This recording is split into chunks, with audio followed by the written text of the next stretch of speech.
हरियाणा में लाडो लक्ष्मी योजना को लेकर सियासी घमासान तेज हो गया है। नेता प्रतिपक्ष और पूर्व सीएम भूपेंद्र सिंह हुड्डा ने इस योजना को महिलाओं के साथ धोखा और चुनावी जुमला करार दिया। हुड्डा का आरोप है कि बीजेपी ने चुनाव के दौरान हर महिला को 2100 रुपए प्रति माह देने का वादा कर वोट हासिल किए, लेकिन अब नियमों और शर्तों के जरिए सीमित महिलाओं को ही लाभ दिया जा रहा है। वहीं हुड्डा के आरोपों पर अब हरियाणा सरकार के कैबिनेट मंत्री कृष्ण बेदी ने तीखा पलटवार किया। सिरसा दौरे पर पहुंचे बेदी ने हुड्डा का बयान को बेबुनियाद बताते हुए कई सवाल खड़े कर दिए। रिपोर्ट देख लीजिए।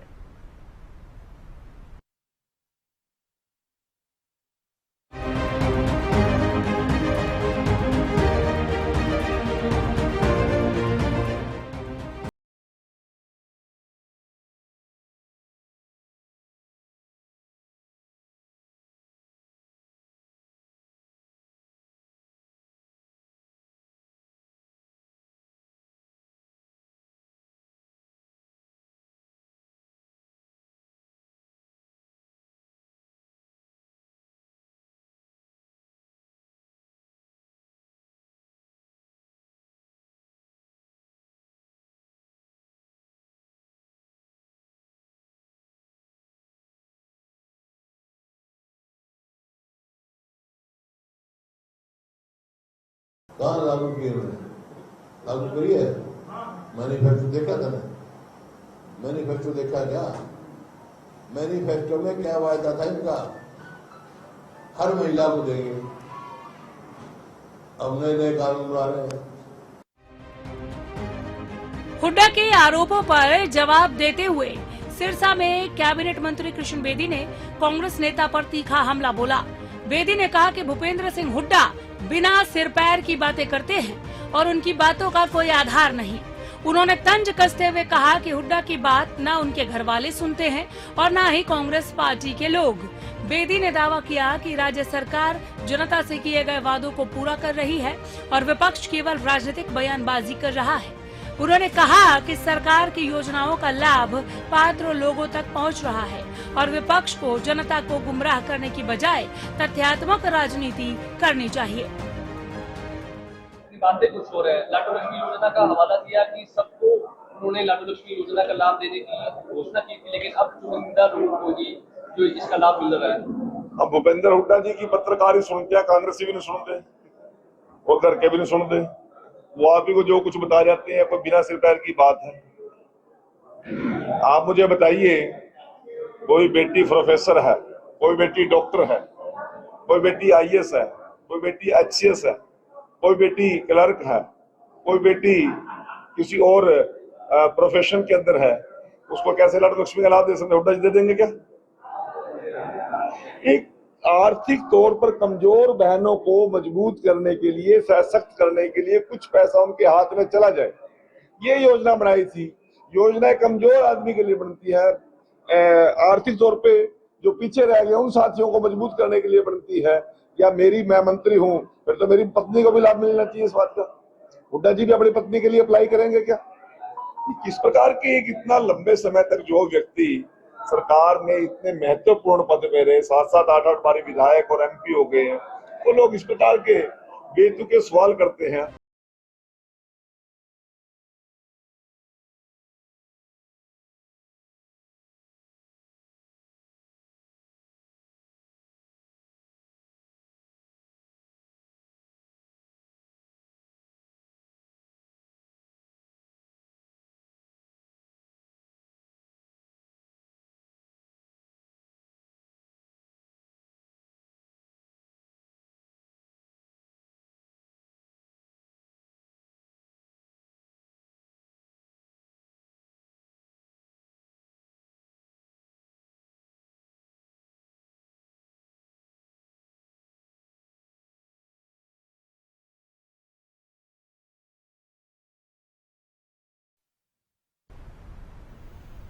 आइए जानने की कोशिश करते हैं कि लाडो लक्ष्मी योजना पर आखिर ये महाभारत क्यों है। संदीप हिंदुस्तानी बीजेपी प्रवक्ता के तौर पर जुड़े हैं, बहुत स्वागत है सर। गुलशाद अली कांग्रेस प्रवक्ता हमारे साथ जुड़ गए हैं, मैं आपका भी बहुत स्वागत करती हूं। अर्जुन सुडैल जुड़ेंगे, अभी जुड़े नहीं है, कोशिश में है, ये इनेलो प्रवक्ता है।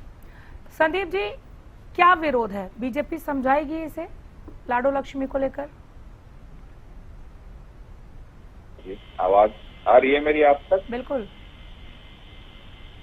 देखिए, आपने अभी नेता प्रतिपक्ष भूपेंद्र सिंह हुड्डा जी के कुछ वक्तव्य सुनाए और उन बातों का जवाब हमारे कैबिनेट के मंत्री बेदी जी ने दिया भी।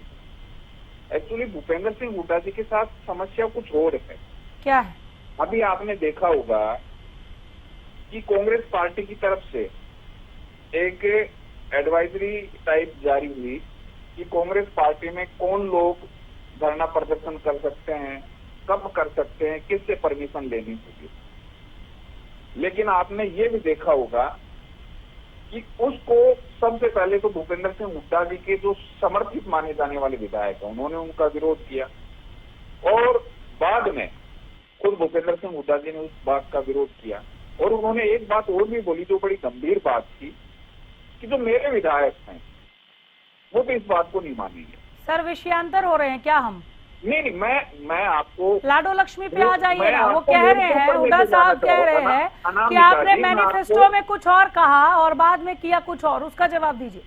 मैं आपको उधर ही लेके जा रहा हूँ। देखो, होता क्या है, जब आदमी के अनुसार जब चीजें नहीं होती है तो मानसिक स्थिति उनकी गड़बड़ हो जाती है, तो उस समय फिर वो इसी तरीके की बयानबाजी देने लगते हैं। अब 2 दिन पहले प्रेस कॉन्फ्रेंस में आए, लेकिन वो कह रहे हैं कि मैनिफेस्टो के अनुसार नहीं हुआ, आपके आदमी के अनुसार नहीं हुआ, इसलिए विरोध कर रहे हैं। वो कह रहे हैं मैनिफेस्टो के अनुसार नहीं हुआ, मैनिफेस्टो में किए गए महिलाओं के लिए जो वादे थे महिलाओं के अनुसार नहीं हुआ, वादे के अनुसार नहीं हुआ। देखिए, भूपेंद्र सिंह हुड्डा जी को दिक्कत ये है कि प्रदेश की माताओं बहनों को भाजपा सरकार, नायब जी की सरकार पैसे दे क्यों रही है आखिर? इनको समस्या इस बात से है। इनको लाडो लक्ष्मी योजना से दिक्कत ये है, अगर देश की माताओं, प्रदेश की माताओं बहनों को, बेटियों को अगर 2100 रुपया जाएगा तो कहीं ना कहीं वो आत्मनिर्भर भी बनेंगी। हाँ। और उस पैसे का वो यूटिलाइज अपने किसी छोटे मोटे काम में भी करेंगी। ठीक बात है। तो कांग्रेस पार्टी ये बिल्कुल भी नहीं चाहती कि हमारे प्रदेश की बेटियां आत्मनिर्भर बने, अच्छा, वो स्वावलंबी बने, स्वाभिमानी बने। हाँ। ये इनकी सोच ये रहती है कि जो इनके समय में था कि एक पेंशन बनवाने के लिए भी 65 साल के, 70 साल के, 75 साल के बुजुर्ग को भी जैक लगवाने पड़ते थे, रेफरेंस लगाने पड़ते थे, चक्कर काटने पड़ते थे, तब जाके पेंशन बन जाती थी। और चुनाव के समय ये उसका फायदा उठाते थे कि हमने पेंशन बनवाई तो आप हमें वोट दो। भाजपा सरकार में इस तरीके की व्यवस्थाएं नहीं है। जिसकी भी उम्र होती है वो अपना ऑनलाइन अपने सिस्टम पे अपने डॉक्यूमेंट्स डालता है और उसकी ऑटोमेटिक पेंशन बन जाती है। तो जो ट्रांसपेरेंसी भारतीय जनता पार्टी लेके आई है, हरियाणा सरकार की जनता के हितों के लिए जन कल्याणकारी योजनाएं लेके आई है जिससे हरियाणा की जनता का फायदा हो रहा है। उन सब चीजों से कांग्रेस पार्टी को दिक्कत है। यही कारण है कि एक पूर्व मुख्यमंत्री होते हुए जिन्होंने बशर्ते विपक्ष में है लेकिन एक सरकार की अच्छी योजना है जिसकी प्रशंसा करनी चाहिए थी, उसकी आलोचना करने लगे। जवाब लेने दीजिए। हरियाणा में बेटियों के लिए इतनी अच्छी योजना आई, लाडो लक्ष्मी योजना के माध्यम से सरकार ने 2100 रुपए देने का वादा किया।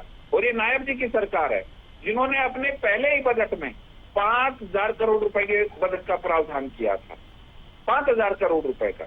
लेकिन इन्होंने उस समय भी जनता को गुमराह किया कि ये लोग नहीं करेंगे, ये सिर्फ बातें करते हैं। गुलशाद अली जी, गुमराह कर रहे हैं क्या आप लोग? बोलिए ना सर। अनामिका जी, चैनल के सभी दर्शकों को मेरी तरफ से नमस्कार। और मेरे साथी प्रवक्ताओं को मेरी तरफ से नमस्कार, आदाब। आज का जो आपका बहस का मुद्दा है, जो लाडो लक्ष्मी योजना भी हमारी भारतीय जनता पार्टी की नायब सिंह जी की सरकार ने शुरू की थी और इलेक्शन के दौरान एक चुनावी वादा किया था, उस वादे को ये अधूरा वादा के रूप में तरह से प्रस्तुत कर रहे हैं। और आज भूपेंद्र सिंह हुड्डा जी ने आज जो बताया है वो कोई गलत नहीं बताया। उन्होंने इनका क्या था, योजना की पात्रता को लेकर, लाभार्थियों की संख्या को लेकर और भुगतान की प्रक्रिया को लेकर इतनी ज्यादा अनियमितताएं हैं इनकी लाडो लक्ष्मी योजना में। अगर आप लोग देखें कि योजना इतनी सफल है कि आप लोग देखें लाभार्थियों की संख्या और हरियाणा की महिलाओं की संख्या में इतना विभवांतर है कि आप लोग सोच भी नहीं सकते। और उसके अंदर इन्होंने इतनी सारी उसके अंदर है वो लगा दी गई है उसके अंदर कि क्राइटेरिया उसमें क्या होगा भाई, उसकी बच्ची का उसके बच्चों की अगर वो 80% मार्क्स आएंगे तो उसको लाडली योजना का वो मिलेगा। तो इस तरीके के उन्होंने इतने सारे वो लगा दिए उसको, क्योंकि ये क्या है, टोटल पोर्टल सरकार है, पोर्टल पर चलने वाली सरकार है। पोर्टल के बहाने ये क्या करते हैं, लोगों को बिना मतलब परेशान करते हैं। आप लोगों ने देखा भी अन्न वितरण योजना के अंदर इन्होंने किया था, डिजिटल पेमेंट के हिसाब से, डिजिटल उसके भुगतान के हिसाब से एक मतलब एक अपंग किसान को वहां पर जाकर उसको तब जाकर उसकी ट्राली को एंट्री मिली थी। तो ये क्या करते हैं, पोर्टल के माध्यम से जनता को गुमराह करते हैं, परेशान करते हैं। तो सरकार में अभी जो मेरे साथी प्रवक्ता अभी बता रहे थे, सरकार मुझे ये बताए कि सरकार कितने लाभार्थियों को इस तरीके से इस वितरण को कर रही है और कितने पैसे उनको दे रही है। अभी इन्होंने वितरण का क्या बना दिया, इसको 3 टुकड़ों में देते हैं कि भाई इसकी एफडी कर दी, ये कर दी। चौधरी देवीलाल जी ने सम्मान निधि शुरू की थी, तो उसके बावजूद उन्होंने क्या था, चाहे 200 रुपए थे चाहे 100 रुपए थे, तो उन्होंने वन टाइम पेड कर दिया था। और कांग्रेस के टाइम में क्या था, गाँव की चौपाल के अंदर सभी मौजूदान के पास में सरपंच होता था, वहां पर मेम्बरान होते थे, नंबरदार होते थे, तो उनके सामने वहीं पर उनको भुगतान किया जाता था। पहले ये नहीं था भाई। अब इन्होंने क्या किया, सभी को उससे जोड़ देते हैं। गांव का एक आम आदमी उसको वहां शहर जाने के लिए, बुजुर्ग है, अपंग है, विकलांग है, या फिर वो एक तरह से मोना है, जो भी है, तो उसको वहां पैसे लेने के लिए जाना पड़ता है, तो कई दिन लाइन में लगा रहना पड़ता है। तो इन्होंने क्या किया, लोगों की इतनी दिक्कतें बढ़ा दी हैं इस पोर्टल के नाम पर। पहले क्या था, सारी की सारी पेंशन वन टाइम में, आप लोगों ने भी देखा होगा, जो वृद्धावस्था पेंशन थी, तो वो क्या था, हमारे यहाँ सभी को इस तरह से चौपाल, गाँव की जो चौपाल होती थी इसके अंदर दी जाती थी। तो हमारे समय में घर बैठे गाँव की चौपाल में पेंशन मिलती थी। अब इन्होंने क्या कर दिया, बैंकों से उसको वो कर दिया है। तो ये कह रहे हैं कि भाई हमने उसमें क्या किया, भाई पारदर्शिता ला दी। बीजेपी प्रवक्ता को सुना आपने, वो कह रहे हैं कि लाडो लक्ष्मी योजना के तहत हम जो सहायता राशि दे रहे हैं माताओं बहनों को, कांग्रेस के पेट में दर्द हो रहा है, वो चाहती ही नहीं कि दे, हम क्यों दे रहे हैं, ये आप लोग का सिर दर्द है। महिलाओं सशक्तिकरण के बारे में या आर्थिक सशक्तिकरण के बारे में कभी उसका विरोध नहीं करती, लेकिन उस योजना को सभी लोगों को ये कहते हैं अंत्य योजना। इतना भी कोई पुरजोर विरोध नहीं किया है सर, मुद्दा उठाया प्रेस कॉन्फ्रेंस में, 6 से 7 सेकेंड का एक बयान दिया है, बस इतना ही है। बीजेपी का एक प्रोपेगेंडा है कि हम अंत्य तक लेके जाते हैं। तो आप ये लोग हरियाणा में बताइए कि कुल कितनी महिलाएं हैं हरियाणा के अंदर पात्र, और कितनी महिलाओं अभ्यर्थियों को पारदर्शिता के साथ में इसको इस तरह से प्रेस कॉन्फ्रेंस में बताइए आप लोग। महाराज आप जो ये कह रहे हैं ना, आप जो कह रहे हैं कि आप लोगों ने सब्ज बाग दिखाए, पूरी आधी आबादी को वोट ले लिए बीजेपी ने ये सब्ज बाग दिखाकर, और उसके बाद कैपिंग कर दी, एलिजिबिलिटी बीच में लाकर खड़ा कर दिया कि ये पात्रता होगी तो लाडो लक्ष्मी योजना का लाभ मिलेगा। यही है ना आप लोगों का आरोप, यही है ना? बीजेपी कह रही है कि बिना सिर पैर की बातें हैं ये। जिस तरीके से इन्होंने HPSC में कर दिया, HSSC में कर दिया, आप लोग इसका जवाब दीजिए ना महाराज। बीजेपी कह रही है कि बिना सिर पैर की बात करते हैं। हुड्डा साहब की तो ना पार्टी में कोई सुनता है, ना उनके घर में कोई सुनता है, इसका जवाब दीजिए। हुड्डा साहब कैसी बात कर रहे हैं? हुड्डा साहब सीएल के लीडर है और जनमानस के हरियाणा के अंदर सबसे बड़े लीडर है, वो किसी सेंटर से फंसे हुए लीडर नहीं है। बेदी जी ने कहा ना, कोई जवाब ही नहीं आया, तो मैं पूछ रही हूँ, हम थोड़ी कह रहे हैं, कैबिनेट मिनिस्टर कह रहे हैं। किन्होंने कहा है? बेदी साहब ने कहा है। लाल बेदी और भूपेंद्र हुड्डा का कंपैरिजन तो आप लोग कर ही सकते। भूपेंद्र हुड्डा जनमानस का लीडर है। कंपैरिजन कौन कर रहा है सर? बयान की बात हो रही है यहाँ पर। इतना मैसी लीडर है, रामलीला ग्राउंड जो दिल्ली के अंदर है, 10 दिन के नोटिस के ऊपर उसको ऊपरा तली भर देता है। भूपेंद्र हुड्डा वो ताकत है, वो शख्सियत है। भूपेंद्र हुड्डा जनमानस का लीडर है, किसान नेता है। मसले पे आइए ना महाराज, सुनिए, यहाँ पे कौन कितना शक्तिवान है वो मुद्दा नहीं है, वो मुद्दा नहीं है। आप लोगों ने लाडो लक्ष्मी योजना पे सरकार को घेरा, उधर से जवाब आया है। बात तो सुनिए ना सर, बात सुनिए। हमारे साथ इनेलो भी जुड़ गई है, मुझे जाना है, बात सुनिए, मैं आप ही से जवाब ले रही हूँ। एक लाइन में समझा देती हूँ। आप लोगों ने सरकार को घेरा लाडो लक्ष्मी योजना पे कि आप लोगों ने सब्जबाग कुछ और दिखाए, वोट बटोरे, और उसके बाद वो लाभ नहीं दिया, उस तौर नहीं दिया जिस तौर आपका वादा था आपके मैनिफेस्टो के हिसाब से। बीजेपी ने आपको जवाब दिया है कि बिना सिर पैर की बातें हैं, आप लोग गुमराह करते हैं, इसका जवाब दीजिए। जनाब, मैं आंकड़ों की बात कर रहा हूँ। मैं अपने साथी प्रवक्ता से पूछना चाहता हूँ कि भाई हरियाणा के अंदर कितनी महिलाएं पात्र हैं और कितनी महिलाओं को भी ये योजना मिल रही है। अगर इन्होंने कहा था कि हर 21 तो हम ये लाभार्थी बनाकर बोल लेंगे, आज इन्होंने क्राइटेरिया लगा दिया है जिस तरीके से इन्होंने SPSC के अंदर क्राइटेरिया लगा दिया है और लोगों को क्या बैकलॉग छोड़ दिया गया है, इसी तरीके से यहाँ पर छोड़ रहे हैं। इतने क्राइटेरिया हार्ड बना दिए हैं कि कोई इसके लिए अब देश में सर दूसरी बात उसका जो डिस्ट्रीब्यूशन है, डिस्ट्रीब्यूशन इन्होंने 3 टुकड़ों में कर दिया उसको। अभी कह रहे हैं SD में देंगे, अभी कह रहे हैं उसमें देंगे। तो इन संदीप जी नोट कीजिएगा, आखिर में आऊंगी। इन लोगों का काम करने का जो तरीका है वो एकदम एक तरह से नौवित है, नौसिखिया है। और हमारा जो मुख्यमंत्री है से नौवित CM। ठीक है, अर्जुन सुडैल हमारे साथ इनेलो से आऊंगी। संदीप जी इनका भी एक साथ दोनों का सवाल ले लीजिए, फिर जवाब दीजिएगा। मैंने इसलिए कहा नोट कीजिए। अर्जुन सुडैल जुड़ गए, स्वागत है सर। जी अनामिका जी, कांग्रेस की हाँ में हाँ मिलाएंगे लाडो लक्ष्मी योजना पर? देखिए हाँ में मिलाने वाली तो ये कोई बात नहीं होगी।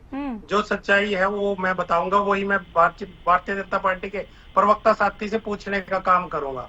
देखिए लाडो लक्ष्मी योजना के तहत सबसे पहले तो मैं आपको बता दूं, वादा किया गया था 2100 रुपए का। ये पूरे प्रदेश को पता है और आपके अपने चैनलों पर भी चला था कि मुख्यमंत्री ने वादा किया था 2100 रुपए का, लेकिन मिल कितने रहे हैं? 1100 रुपए। और वो 1100 रुपए कैसे मिल रहे हैं? बहू बेटियों को घर से हर महीने बाहर CSC सेंटर पर जाकर के अपना प्रमाण देना होता है कि हम जीवित हैं या नहीं है। फोटो कैप्चर करवानी पड़ती है और वहां पर अनेक तरह से आंखें ब्लिंक करके कभी इधर से कभी उधर से कई तरह की फोटो हर महीने सिर्फ और सिर्फ जो महिला जाकर के, जो बहू जाकर के, जो बेटी जाकर के ये फोटो कैप्चर करवाएगा उसको ही ये रुपए मिलने का काम करेंगे। तो ये क्या हर महीने जाकर के बहू बेटियों की इज्जत बाहर हर महीने CSC सेंटर पर जाएंगे क्या 1100 रुपए के लिए? देखिए कितना मतलब एक इज्जत खराब करी जा रही है कि सिर्फ और सिर्फ 1100 रुपए के लिए बहू बेटियों को हर महीने सेंटर पर जाना पड़ेगा क्या? तो इस तरह से कोई भी, चाहे वो स्कीमें रही हो, चाहे वो पेंशन के लिए 2100 और 1100 वाली बात का तो मैं जवाब लूंगी सर, लेकिन इसमें इज्जत खराब करने वाली बात क्या है? नहीं, इसका भी जवाब लीजिए ना। हाँ। कि 1100 रुपए के लिए क्या एक महिला ठीक है हर महीने CSC सेंटर पर जाएगी? मैं तो पूछना चाह रही थी आपसे संदीप जी की जो वादा किया वो निभाना पड़ेगा, लेकिन यहाँ पर तो इज्जत तक बात आ गई है। जवाब दीजिए, दोनों को जवाब दीजिए। अनामिका जी बिल्कुल, पहले इनेलो के प्रवक्ता की बात का जवाब दे देता हूँ। बोल रहे हैं इज्जत की बात कर रहे हैं। जब इनेलो की सरकार थी, कांग्रेस की सरकार। अर्जुन जी शोर नहीं सर फोकस कीजिए सर, पैनल में फोकस कीजिए। इनेलो से रिक्वेस्ट है मेरी, बिना फोकस के कैसे पॉलिटिक्स करेंगे सर? शोर नहीं होना चाहिए। बोलिए संदीप जी। जी, तो उस समय पे किस तरीके की व्यवस्थाएं थी? आप देखिए, बुजुर्गों को 300 रुपए पेंशन लेने के लिए 3-3 किलोमीटर धक्के गाने पड़ते थे, धक्के, क्योंकि सड़क होती नहीं थी। कम मिलेगी। 40 सेकेंड में वाइंड अप करना है मुझे संदीप जी, 40 सेकेंड ही है आपके पास। मैं सिर्फ आपको ये बता रहा हूँ कि इन लोगों को पोर्टल से इसलिए दिक्कत है क्योंकि पोर्टल में ट्रांसपेरेंसी है, पोर्टल से भ्रष्टाचार पे लगाम लगती है, पोर्टल से जो भी अपात्र लोग होते हैं 2100-1100 वाला भी 2100-1100 वाला, इन लोगों को पोर्टल से दिक्कत है, इसीलिए इनको माननीय मुख्यमंत्री 2100-1100 वाला 2100 का वादा किया, 1100 दे रहे हैं, इस पे बोलिए। हमने 2100 का वादा किया था, 2100 ही दे रहे हैं, लेकिन कैसे देने हैं ये इनेलो और कांग्रेस से पूछ के तो देंगे नहीं। सरकार ने पॉलिसी बनाई है तो सरकार ने अपने सिस्टम के हिसाब से जनता क्या चाहती है उसके हिसाब से जनता को किस प्रकार से ज्यादा फायदा दे सकते हैं उसके हिसाब से बनाई है। अब इनेलो और कांग्रेस बोलेगी इसके हिसाब से पॉलिसी बनाएंगे तो हमारी हालत भी इनके जैसी हो जाएगी। तो सरकार जो भी कर रही है, माननीय मुख्यमंत्री नायब सिंह सैनी जी जो भी कर रहे हैं वो हरियाणा की जनता को पसंद है, उन्हें अच्छा लगता है और उन्हीं के ट्रैक रिकॉर्ड के ऊपर जनता बार बार मोहर भी लगाती है। चलिए, बहुत शुक्रिया चुनाव में देखने को मिलता शामिल होने के लिए और इस तमाम बातचीत के लिए धन्यवाद, समय दिया आप लोगों ने। और इसी के साथ फिलहाल के लिए इतना है, नमस्कार।